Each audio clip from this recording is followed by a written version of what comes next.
السلام علیکم ورحمۃ اللہ وبرکاتہ۔ معزز ناظرین، کیسے ہیں؟ امید ہے کہ آپ سب احباب خیریت سے ہوں گے۔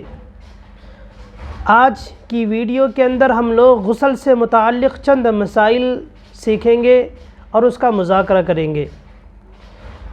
غسل جنابت کا خاص طور سے ہمیں اہتمام کرنا چاہیے۔ قرآن پاک میں اللہ تبارک و تعالی نے ارشاد فرمایا، وَإِن كُنتُمْ جُنُبًا فَطَّهَّرُوا، اگر تم جنابت کی حالت میں ہو تو خوب اچھی طرح سے پاکی حاصل کرو۔ احادیث شریفہ میں بلا عذر مسلسل ناپاک رہنے پر سخت وعید وارد ہوئی ہے۔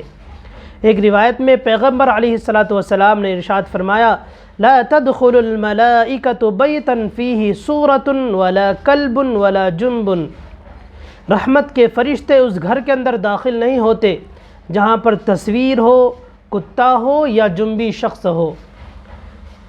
ایک بات ضروری جان لیں، یہاں جنبی سے مراد وہ شخص ہے جو بلا عذر غسل میں اتنی تاخیر کرے کہ نماز قضا ہو جائے۔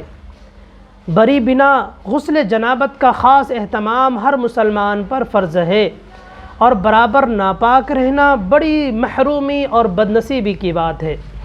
اس ناپاکی کا دل پر بھی بڑا اثر مرتب ہوتا ہے۔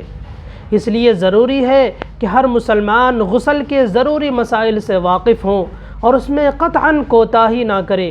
اسی مناسبت سے ذیل میں چند مسائل پیش کیے جاتے ہیں، سلسلے وار ہوں گی اور ہم بالکل غور و فکر کے ساتھ سنیں اور ویڈیو کو مکمل تک دیکھنے کی کوشش کریں۔